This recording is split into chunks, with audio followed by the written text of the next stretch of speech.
We're going to switch gears a little bit. We got a panel of 6 coming up. I think you know who you are.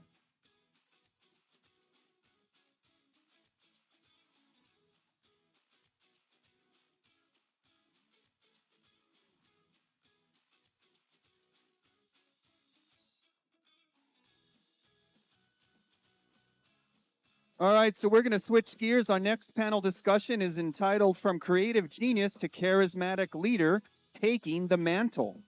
This session is all about moving from being an expert in your craft to becoming a leader who inspires. We'll hear from those who walked this path and learn from their steps, stumbles, and success. Our moderator for this panel, please come to the stage. He's the CEO of Pull the Chute, Jeff Cecil. Or is it Cecil? Cecil. Come on up, Jeff. Jeff Cecil, and you're getting 5 friends coming up too. So put on a mic. Dave Mackin, Mike Terlizzi, Kyle Kostich, Kathy Taylor Salisbury, and Amine Jedi. Why does it say Amine? Okay. Amine Jedi. I love that name. Come on down, get a mic, and y'all are going to talk about your strategies with the panel. We're going to give you 50 good minutes on this one. Check, check. What a beautiful panel. Look at these gorgeous, smart people. 1, 2. Check, check.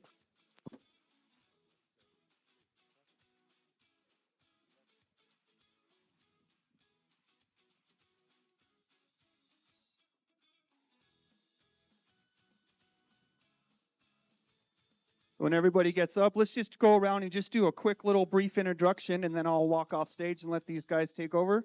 Sir, tell us a little about yourself. I'm not sure if they can hear me. Okay.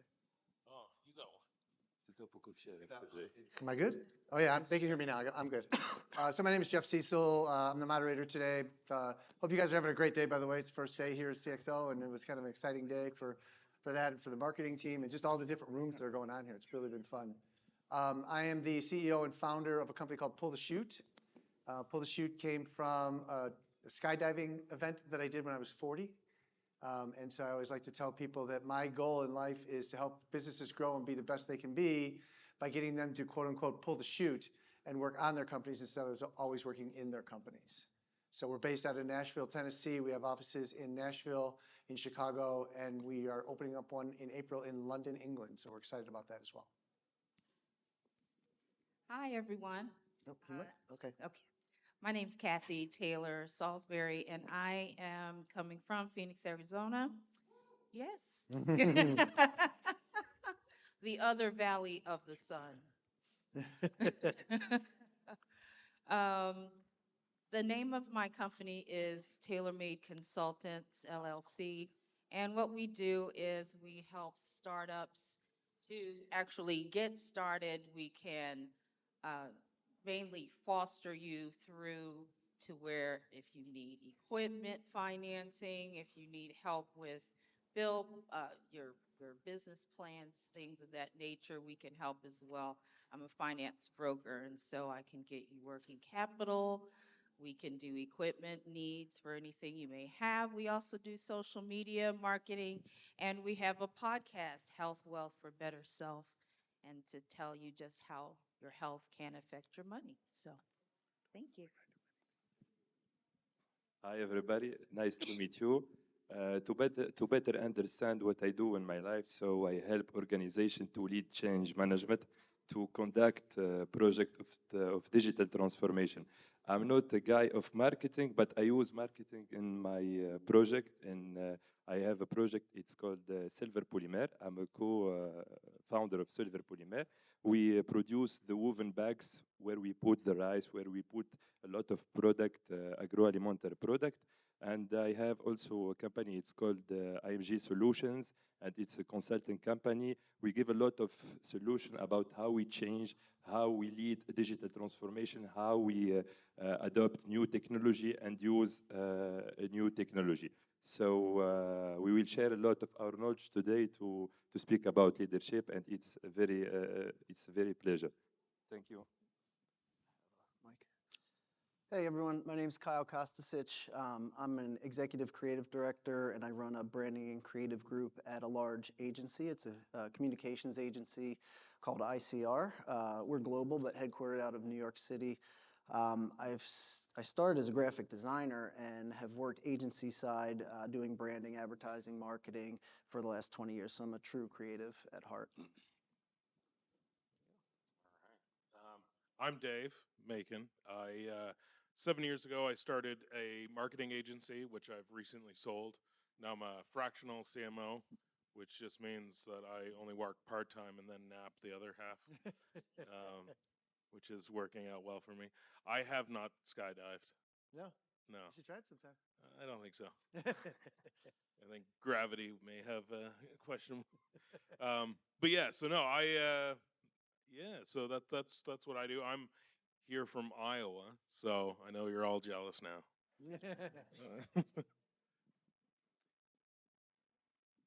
My name's Mike Terlizzi, or Terlizzi, or Terlizzi, or whatever, however you want to say it.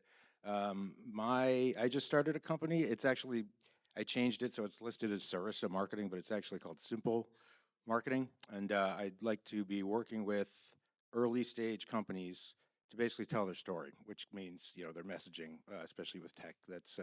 I used to be a story producer for television, and it just kind of translated really well to early stage companies who need a sort of a unique message, a simple message. Yeah. Well, thanks everybody. Appreciate that.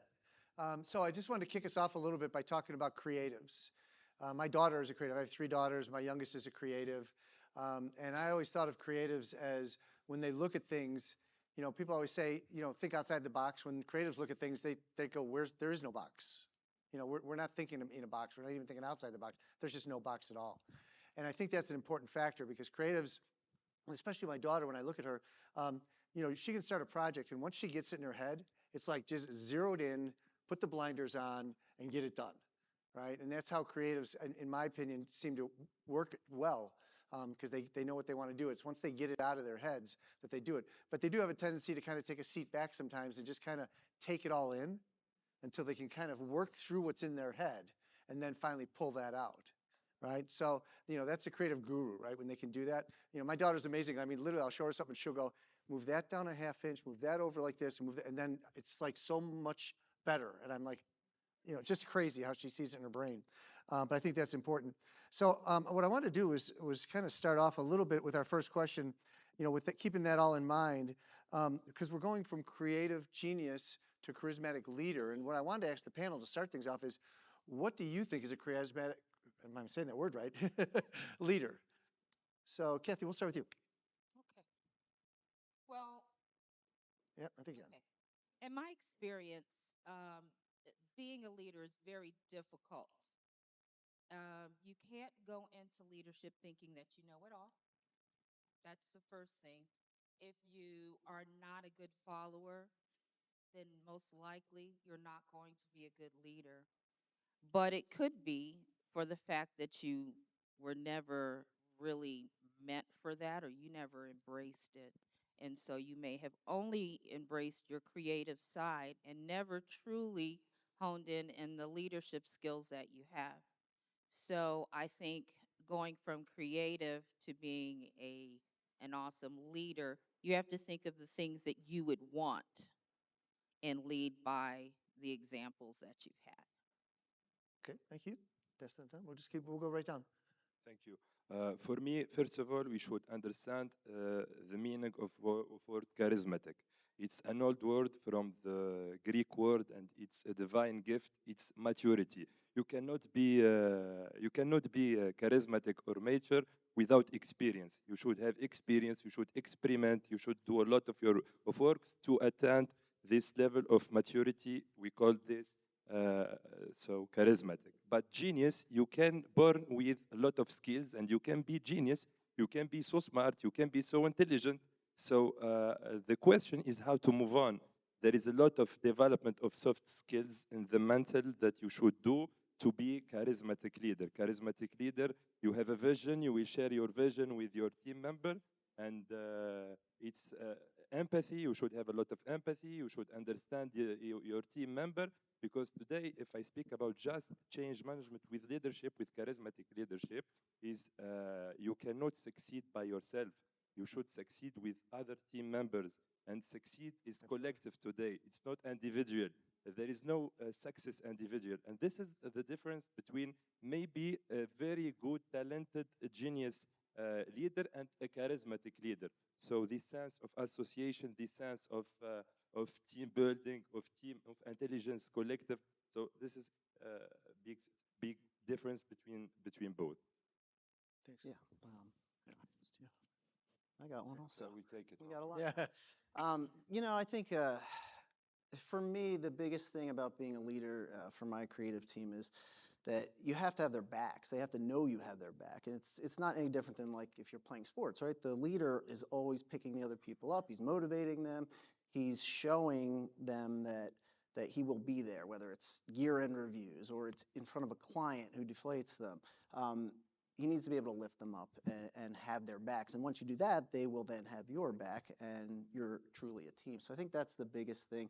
And then I think also listening. So, you know, you have formal reviews with your employees, but I always make it a point to have monthly check-ins. And, you know, whenever that comes up on my calendar, I'm always too busy to have them, and I hate that I have it, but it's important for the people because they need to be able to talk to you freely and informally about, you know, the quality of the work, or if they're unhappy, because you may not know these things just because the day-to-day business gets so busy.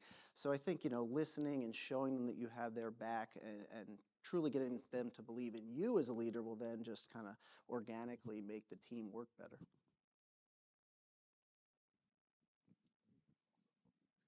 Well, I'm not going to be too surprised for everyone that already knows I'm wicked charismatic.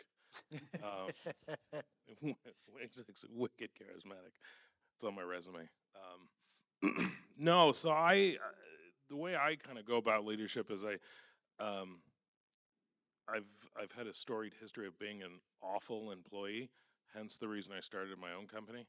Um, and I'm I found that I've just always been pretty opinionated, and what I've learned that I hated really from all my other people I worked with is they have to be the smartest one at the table, right? It's they were right. It was the way they wanted to do it, Yep. and there was no other way around it. So I'm very much the opposite. If I'm the smartest guy in the room, there's probably an issue. I don't ever want to be in that position. So even though I may have the idea, it's the team behind me that really helps really enables it actually to come to fruition.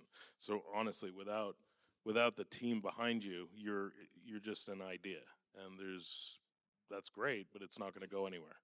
Yeah, that's great. I think, well, first off, wicked is a Boston word, not an Iowa word. Um, Not from Iowa, I'm sorry, wrong state, but whatever. Um, I think first off, I'm not a creative genius, but charismatic leader to me means uh, the same things that go with creativity, which is being interested and being caring and being authentic, and like Kyle mentioned, meeting often and listening and letting them know you have your back. But not only saying it, you have to really show it. So when they do something right, you announce it. When you do something wrong, when the team does something wrong, you have to take the accountability, even if you didn't do it, just to show them that you will take accountability. But it's about caring. You have to care for people and let them know that. Ask them about themselves, learn about them. I find the golden rule doesn't necessarily apply. It's not how you want to treat, like you want people to treat you like you. It's how they want to be treated. So learn how they want to be treated and treat them accordingly. Don't assume that. Don't make assumptions that what pleases you pleases them. So caring, I guess, is the one word. Yeah, no, you're right. You're right. It's funny because we live in this world where the leadership landscape has changed probably over the last 8 to 10 years, right? I know when I started my career, I was originally from Chicago, allowed to live in Nashville. I worked at Harris Bank in Chicago. And to be a leader, you had to be an expert. And to be so you worked really hard to become the expert. Then when you became the expert, you were a terrible leader because your opinion was you knew better than everybody else. And so instead of asking for their opinions, you told them how they should do it. way backwards, right? And when I worked at Harris Bank as well, the other thing was you showed up to work, you put your head down, you did your job, you went home, you got a paycheck. Don't ask any questions. They had all the answers. And that has completely changed now in this world. And I think it's amazing that we're talking about this. The amazing stat for me, and I just heard this like 2 days ago that Forbes put it out, 69% of the companies right now know they have leadership issues, but they're not doing a whole lot about it, which is one of the reasons we're up here on this panel, right? We're talking about what it takes. You can be a creative genius and you can give yourself, 110% of everything that you do, but when they move you into that leadership role, what does that mean? And how are you going to go about doing it? It's that, as Mike said, it's, being able to take the blame when something goes wrong. Because truly, if you're the leader, then you didn't train them right if something went wrong, right? And the reality is if you did something right, then you give the praise because it's not about you. And that's the first thing that we like to talk about. It's really not about you as a leader. I think it's Sam Altman at OpenAI, right? When he got fired, if we've all heard that story, he got fired on a Thursday. He got hired by Microsoft on a Friday. By Monday, a letter signed by 750 of his employees to the board of directors said, either you bring him back or we're all walking. And by Tuesday, he was back in, right? Talk about charismatic leadership. He had 750 employees all sign this release, right? But that's because of how he leads and how he empowers others. And that's what we're talking about here, right? If you can empower others to do their best, it's an amazing time. I used to always tell people, when you have employees, ask them what they need to do their job better. And as long as it's within reason, give it to them. Because guess what? They now own that job or that task. And that's going to make all the difference in the world. Our little tagline is grow your people, grow your company, because we firmly believe that if you empower your people and take care of your people, they're going to take care of you as a company. So that's that. So I wanted to move on. So we're talking about creatives and they're becoming leaders. What do we think is going to be one of the biggest or one or two challenges that they're going to deal with? It's going to be a tough one.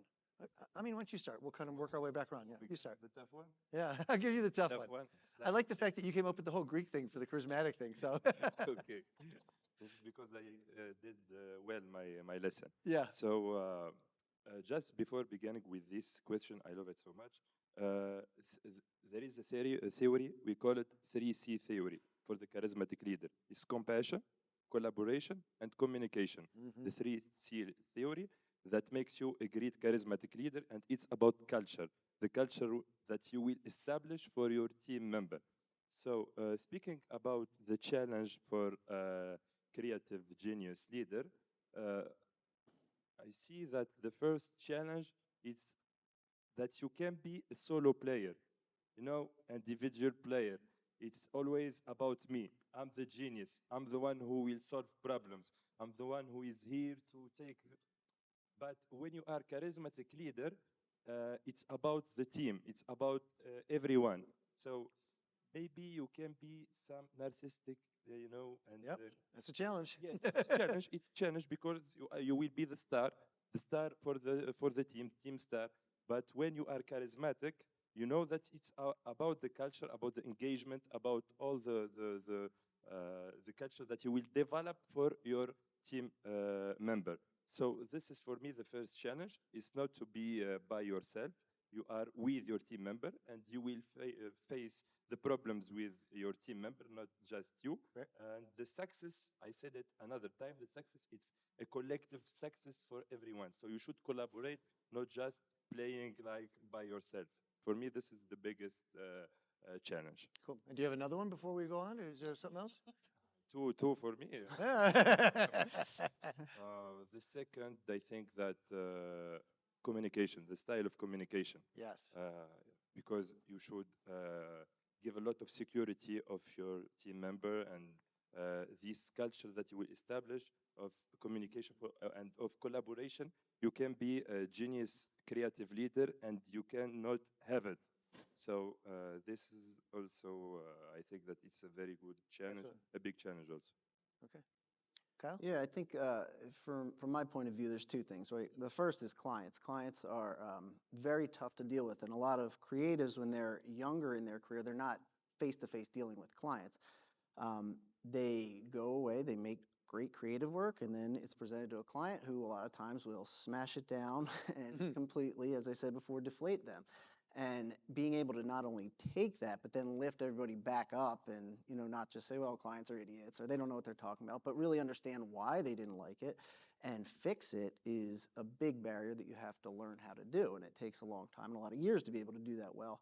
And the other thing I think that can be challenging for creatives, and I experience this myself, is that you go from the creative side, which is, opening up your mind and thinking outside of the box, to a managerial role where you're doing things that you didn't get into creative to do, like finances and new business and, stuff that you didn't want to do, but now because you are a leader, you have to do. That can be a challenge. So, accepting the balance of the business side, meeting the creative can be tough, and it's not for everyone. And there are a lot of creatives who will just stay a creative for their whole life, and that's fine too. Yeah, well, before we move on, Kyle, I want to dig a little deeper in there. So you had said that one of the challenges for them is like when they get kind of knocked down. How did you overcome that? Because you said it took you a while. How did you do that? Years of becoming numb from I think And how do you inspire your have team to- when that happens too? yeah, That's the second part. I think it's, from my point of view, getting used to it, right? When you come out of school and you're a creative, whether you're a designer or a writer, everything is great, right? You've had weeks to work on it and you've thought about it and your teachers helped you get it somewhere good. When you get in the real world, you get one shot at it, and if the client bats it down, it takes a while for you to kind of develop a thick skin and then start to understand why the client didn't like it. And you have to oftentimes go back to, at least in my space, the creative brief, which will have what they really wanted to solve and try to figure out what it was they didn't like about it. And sometimes the client is wrong, right? They're not always right. They don't know how to analyze creative the same way that a creative does. But I think just explaining to them why maybe they are thinking about it differently. Maybe we need to change the way we're pitching the creative work, not just change the creative work. Maybe they didn't see it. And if they don't see it, then maybe it's not as good as we thought, because if they can't see it, then a person experiencing the creative for the first time in the real world probably won't see it that way. So I think it's really just talking with them, communication, to your point about, why didn't this work? And honestly, just experiencing it time and time again. And I don't want to go too deep into this, but there are different types of clients. Understanding the kind of client, what their personality is, will change the way that you pitch creative. And it's your job as leader to help understand, okay, how are we going to present this so that it lands the best on them, and really shaping the pitch around the client themselves. Cool. Thank you. Appreciate that. Yeah. Dave?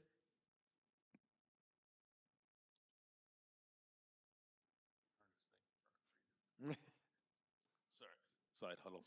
I think for me, it was always generally I come out with some pretty outlandish concepts and then having to understand that people have a budget. Oh, there's that darn thing called a budget, right? Right. So I call it mental illness, call it what you will. But when there is no box. So when I think of something, I think of grandiose and being kind of scaling back on some of the stuff that I originally started kind of suggesting, was kind of originally that was, and then back to your point, I started a company, but I started a marketing agency because I wanted to be creative, and then I found myself in running a business, and then all the things that came along with that, Right. and so it was discouraging there for a bit because I was like, I don't want to run a business. I don't know anything about running a business, but yeah. So no, it's understanding that all is possible through money, but you don't always have the funds. Wait, so what, John, don't pass that mic yet. I'm not letting you off that easy. So from a challenging standpoint, though, we're talking about leadership, right? And becoming a charismatic leader. So one of those challenges is, you get the grandiose ideas, right? But you're leading a team, right? So how does what is the challenge of yours? And you fell into this role in a sense. What was one of your other challenges? Well, and I think when you manage a team of other creatives, it's managing the biggest portion of it is actually managing egos. Yes, there you go. Because everyone, like, you'll say, hey, and again, it's sometimes the client's usually wrong. Um, and so, you'll have they'll produce something and then they'll put it out, and then the client will say, well, I don't like that. And then you have a bunch of sensitive, like, snowflake artists that are like, well, they just don't understand it. as a leader, you kind of have to be like, I don't need you to understand like what they're thinking. I just need you to redo it.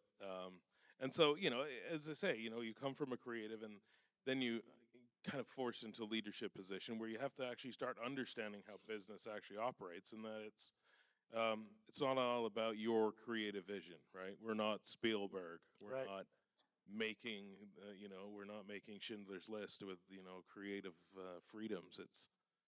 We're being told by the studio what movie to make, and that's what you got to do. So, yeah, I think, from creative, it would be nice if we got to fulfill our creative visions for all the projects we work on, but ultimately, at the end of the day, it is a business, and you're putting out a product that the client wants to see.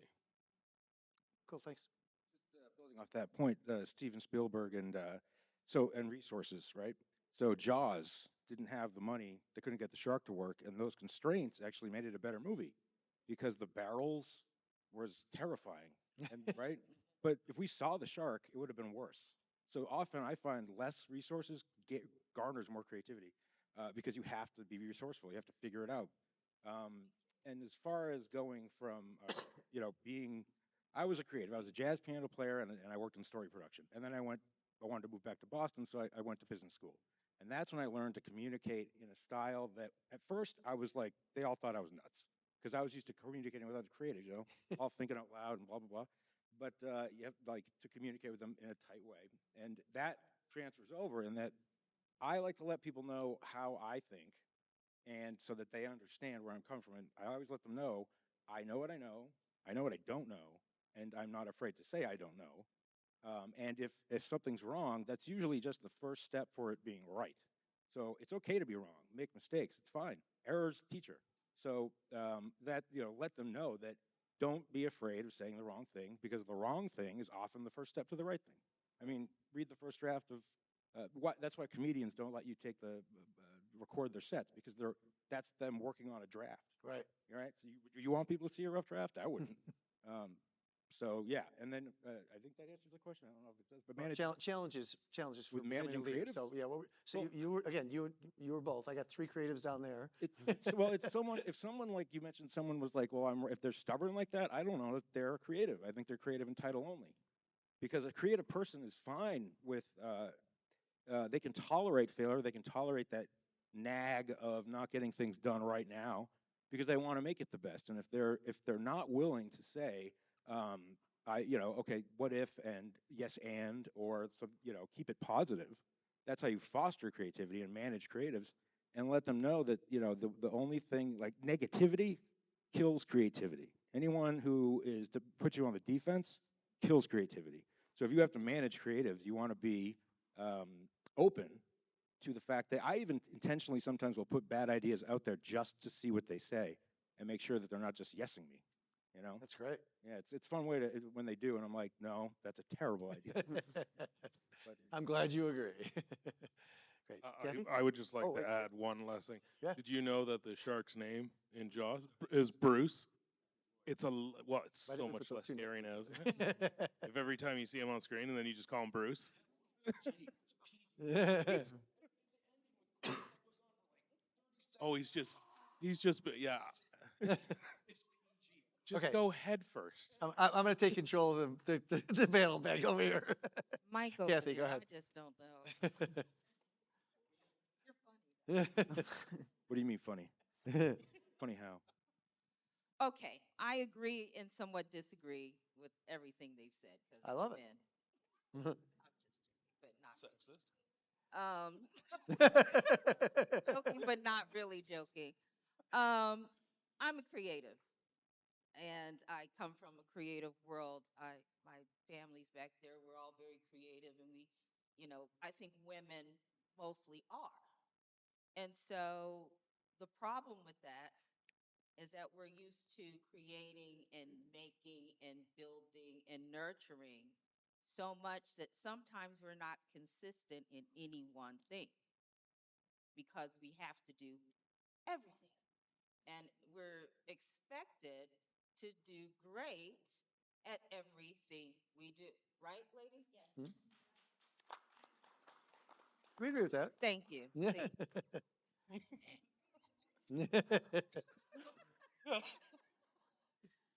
I see you. So because of that, I think that we all have that. All women especially have the ability to be a creative. The problem is the consistency because we have to be creative in so many ways. It's what do I do today? I've got to manage my day. Everything that we do is creative, right? So, because of that, what you have to do in order to be a leader, whether it be in your home, because our home is our first or second job, along with the job you have, is to decide what is the most important thing to me. I call it my Jack in the Beanstalk theory. Okay, Okay. I'm waiting. All right. I'm liking this. I'm liking this. You'll love it even more in a minute. So, if you know the story of Jack, right? He waters this little tiny beanstalk and he expects instantaneous things to happen, right? Which is something that we all expect. But a lot of people didn't believe him. Am I correct? Correct. That there Yep. was going to be a beanstalk. So what did he do? Somebody know the story? Tell me, what happened to Jack? Climb the beanstalk? He planted it, but what happened after he planted it? He went to bed, I think, right? He went to bed and got some rest. I see. He got some rest. So lack of rest can kind of mess up your thought process, right? You start like staying up all night long, because I do, Yeah. thinking of I so don't. many ideas, because that's what creatives do, and then we are not consistent going through it. He did that one thing that one time and he got a result. Focus. Creatives have to focus on one thing at one time, and that way it gets the proper result. I'm a creative. Sometimes I think I have adult ADHD because I'm everywhere. I do everything all the time. And I think that's what happens with women. So I'm just saying, think about Jack, plant it. If it means you've planted that seed, you've done it as a leader, do that, rest. If it grows the next day, wonderful. If it does not, what should you do? Continue to water it, but don't forget about it because creatives are used to moving on to the next thing. So, consistency, creativity, watering it, that means watering your people, allowing them to also feed into your creative idea to make it a reality.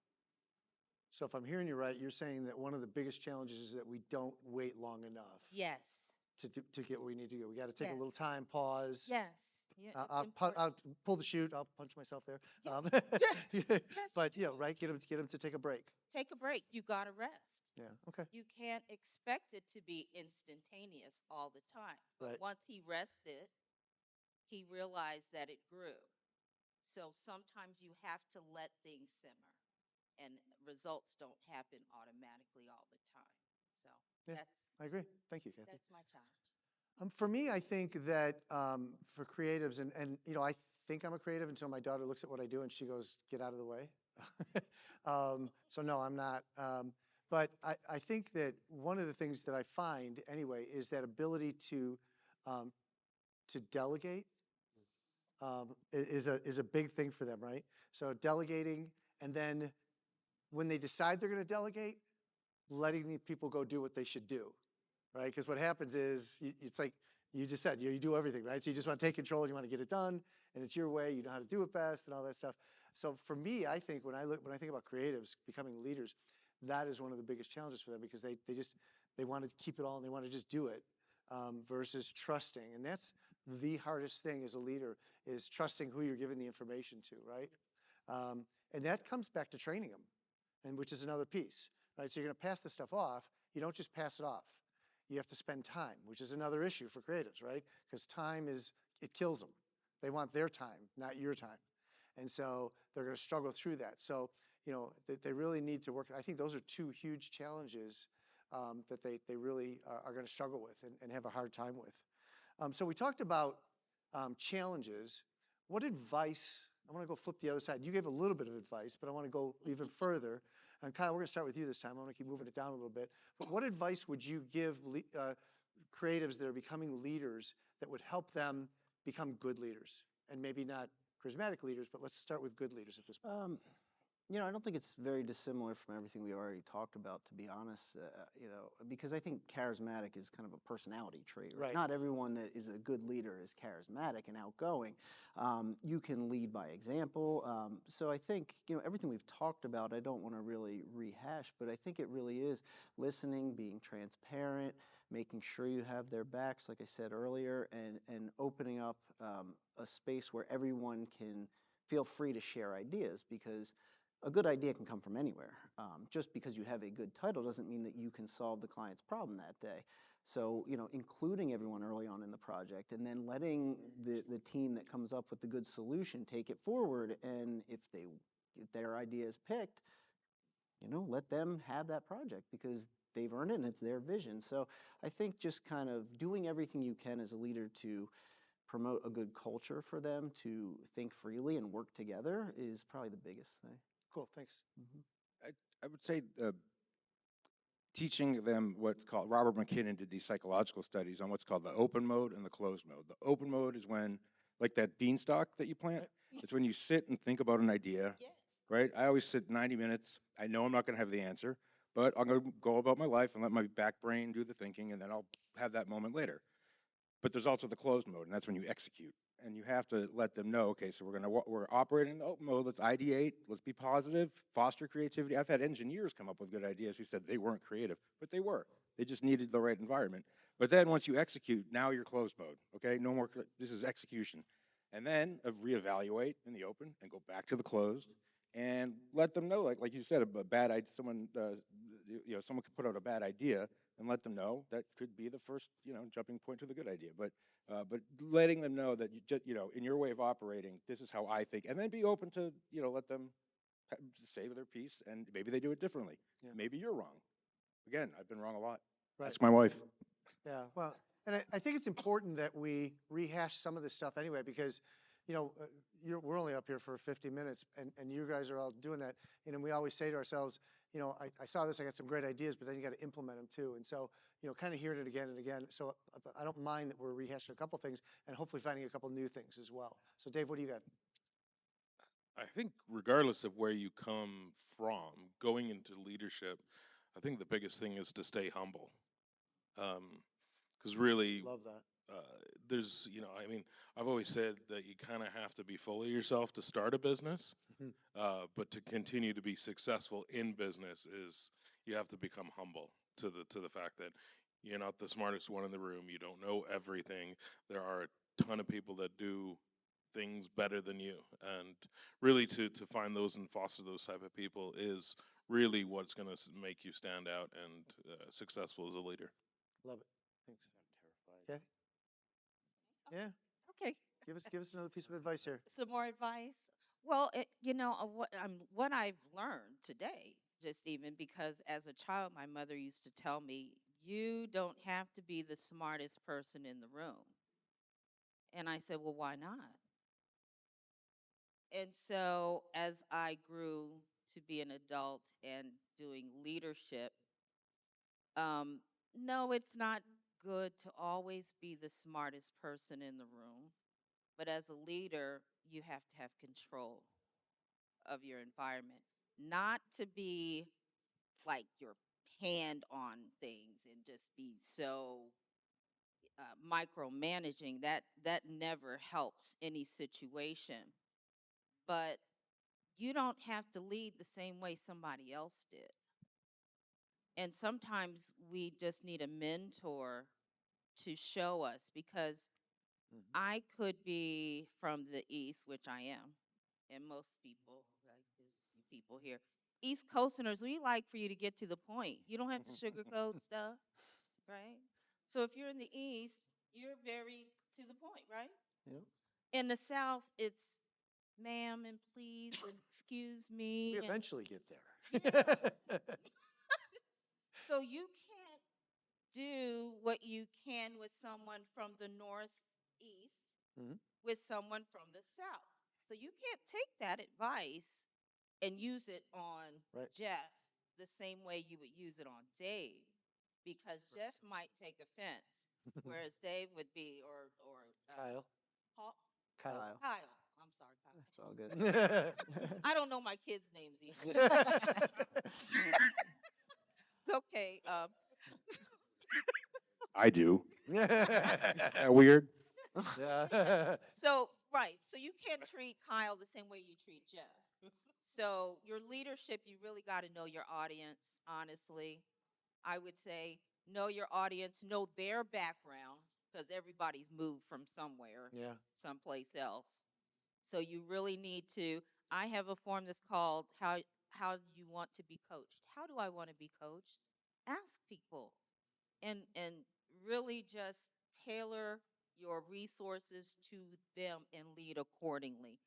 There's no one method that's going to work because everybody's different. So as long as you foster everyone's individuality and let them be themselves, and and what I also learned, and I'm going to stop. Yeah, you're fine. This is all good stuff. My advice is to always hire people that know something you don't, Yeah. Oh, that have a skill that you don't have, because you're not going to know everything. So you got to hire somebody that's really good at AI. You got to hire somebody who is, really good with the internet or technical stuff, or so you have to, it's that tier method that you have to oversee those things, because you can't have it all. So as a leader, one thing, hire people that know something you don't have, foster their individuality, and don't try to treat everyone the same, because you can't, based on people's background. And just to echo, I think what I heard you say was get to know people, You've got to. right? Don't, they're people, right? So They're get to know them, people. build a relationship with them, Yeah. get to know their background so you know how they think, and that's going to help you be a better leader. Right. Okay. Because it's now knowing him, I know that he is like put together. I would not come to him with something that is like not together, because he's very much together.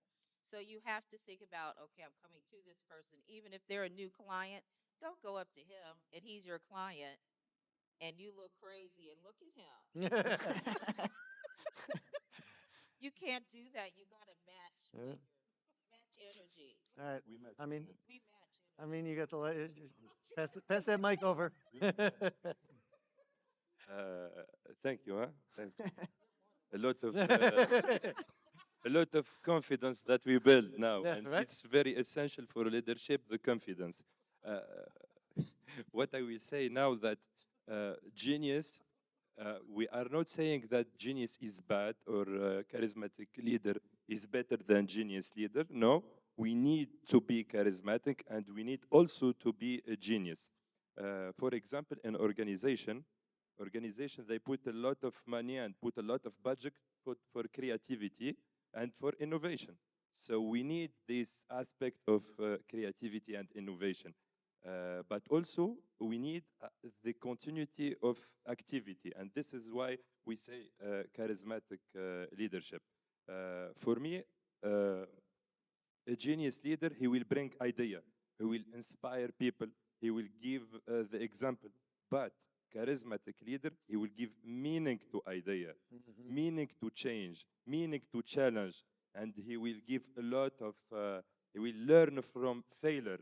But a young genius with the first failure, with not a lot of experience, he can be burned. So charismatic is the experience. And what should I advise or give like advice? So my advice is to adapt to change, because we live in a world that we don't know when, where we will go tomorrow, after tomorrow, what we will face, what to do, what not to do. So we should adapt. We should be open to this, to what we are living now. So this is for me the key word: adapting to change.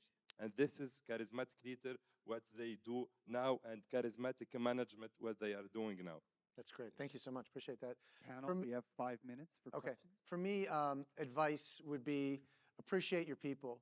And what I mean is not just one-on-one, tell them they did a good job, but every quarter, take everybody out for an evening.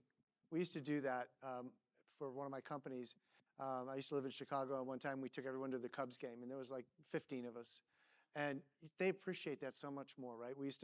We worked on the second floor at 901 West Jackson, and below us was a restaurant and a bar. We'd rent the back room out, and we'd have everyone come down for 3 hours. They got drinks and appetizers, and we would single somebody, one or two people out, each and every time. But just, it's not just telling them you appreciate them. Excuse me, show them that you appreciate them, and by taking them out, I think that's a key. Yeah, my dad ran a practice for 30 years, and I asked him, had he ever fired someone? Only one person for stealing. Mhm. I said, how did you go 30 years and not fired? And he said, I hire people carefully, and then I treat them well. Yep. And that was really it. Absolutely. Treat them well and hire people who Yep. he was starting out, needed to have someone do administrative stuff. So all the time he spent was on the doctor stuff because he knew I couldn't do both. Yeah. And any minute not doing the doctor stuff was a wasted opportunity. But treat them well. Just Yeah. treat them well. So we have less than 5 minutes. Any questions from the audience that we can answer for you? You can see? Okay. No, she's bringing you the mic. Thank you. This has been very insightful on the leadership perspective. And I'm curious how the role of personality tests play into the new leadership roles that are out there. I find that I rank very strong on these personality tests. Doesn't mean I don't have the emotional intelligence to know how to read the room and choose my battles when I'm arguing with the Hong Kong legal team over GDPR, not cannibalizing our database and having to reconsent it. Right. And also, having the knowledge to embrace the cross-departmental collaboration in order to drive insights and being able to make hard decisions. Being in CRM and business intelligence, I'm half left brain, half right brain. I'm a creative data geek. And but I find that I come across too strong in these personality tests, but I can't just be humble in the database. I have to know when to trim the fat, make hard decisions, and get the best out of everyone, because I'm not the most intelligent person in the room. You can't possibly manage your relationship with the customer without having collective input from all departments. But yet on a personality test, this scares the shit out of HR. So how do you find that balance? How is AI and these personality tests, either raising leaders or stifling them? Right. Anybody? I have a thing. Mike? I would say don't worry about the personality test. A lot of, I mean, I've only taken one. I'll send you one. I'm sorry. Have to get it through the front door if you don't You- know somebody, and those things are more and more becoming part of the application process. Yeah, and it is. I'll send you what the one I had that really was great was the strengths deployment inventory. I'll send you the questions and I'll just connect afterward. It really worked. I would say that there's not a problem with it because what it is that you're not applying for the jobs that suit you. Because if you're going to a place that really is going to suit your needs and not just a career change, then you're not going to have a problem. They're going to appreciate your value. Um, I know that I couldn't go work at I don't know some what'd you say? Yeah, something like that, right? Because I don't have the personality for delivering Right. drinks or whatever the case is. Sugar water. I'm not going to say what Dave called me earlier. What did I? That was in private and via text.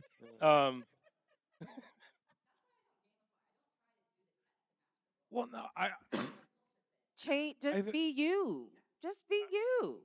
I think you've got to look at it like you're interviewing them as much as you are interviewing with them, and if they're gonna judge you on some kind of test that just churned out like what quadrant you fall into, Yeah. I mean that's horseshit. You don't want to work for them. No, Well, I turn would, around and go but out the door. I mean, All right, again, I panel, we think got time for one more quickie from this lovely lady here. All right. don't tell them our Thank you. secrets. Yeah. Hi. First off, shout out to Montreal, my fellow Montrealer right there. So I just a question to everyone. I also started off in the creative field. before I went into become more of a management position. During the pandemic, we were all forced to work remotely, and I found that the growth of the younger stalled. It wasn't as fast as the ones who were in the office. So now after pandemic, we're asking people to come to the office more, but obviously we have that whole situation where like, no, we work from home is much better and so forth, but I see the growth of them is stagnant. How do you deal with situations like that? So, and let me say something. I mean, you can.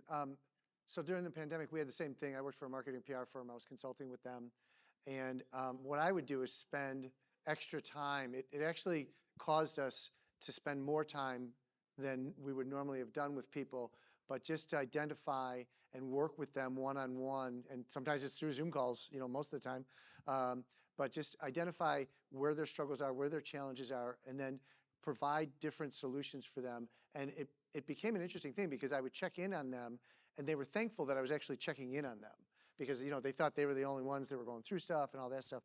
But I think that's one of the biggest things that we can do is that we can just give them a little more love and attention. I mean, Thank you. Thank you for the question. Very good question. I think that the culture, organization culture, is the key word here. The culture of organization. For example, we can find organization with a lot of workers. They work remotely from a lot of country. Someone in the United States, the other from Canada, the other from France. A lot of different culture, personal culture also. So the culture of organization, it's the key word that will engage everyone. And for example, today we must be agile to better adapt with this situation. So what you will give to your process that you will give to your employees, to workers, it will, and technology also, it will suit. When you give, for example, I'm a trainer in Microsoft, so when you give Teams or SharePoint or collaboration ecosystem, so they can be efficient from home. So this is technology that it will play its role also. Thank you for the question. Thank you. And I guess I want to thank the panel. You guys were great. Appreciate getting to meet all you guys. It was really wonderful. Big round of applause. Thank you. Hang on, let's see if we can get a picture. You guys are great. Thank you so much. Hang on, Dave. I want to get a picture. We're going to keep this party I going. want to get a picture real quick.